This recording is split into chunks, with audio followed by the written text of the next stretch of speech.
Hi folks, welcome to another episode of Blank and Dinner Mid-Week Short. What a week it's been. Today I'm going to talk about Piers Morgan. He's at it again, and this time he's taking on the gender debate, right? He had a young couple on his Good Morning Britain show where he was supposedly invited them to talk about gender and what it's like to be non-binary. Well, what it turned out to be was Piers Morgan basically being really insulting and, really a gross display of his ignorance on the issue of gender identity.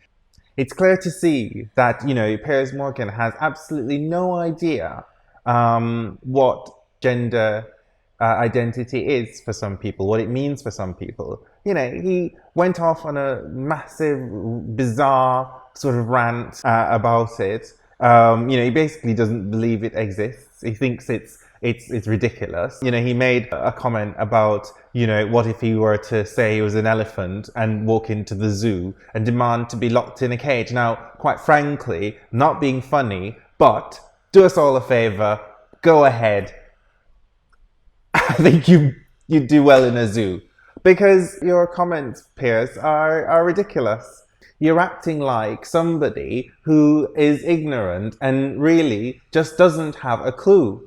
I think the scary part is that Piers probably does have a clue, but this is about him using his platform to be offensive in order to maintain his own public status. And I think he's really afraid of losing that. And this is why he comes out with these offensive things. It's either that or, quite frankly, he's truly as ignorant as he'd have us all believe. So that's that on Piers Morgan. I think the less I say about him, the better.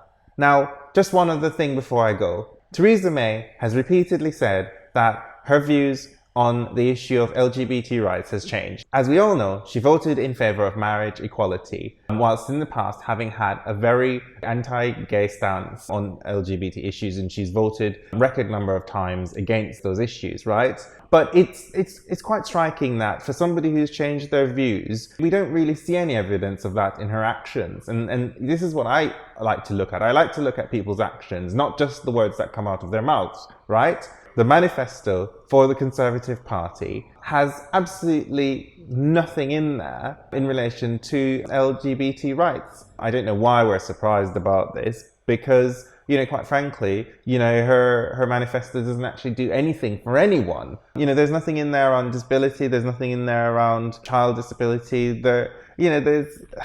Who is it for? It's not for us. So those are my thoughts for now. Don't forget to subscribe, comment, tell me what you would like to talk about. I've had a few comments, so keep them coming, and I'll see you soon. Bye.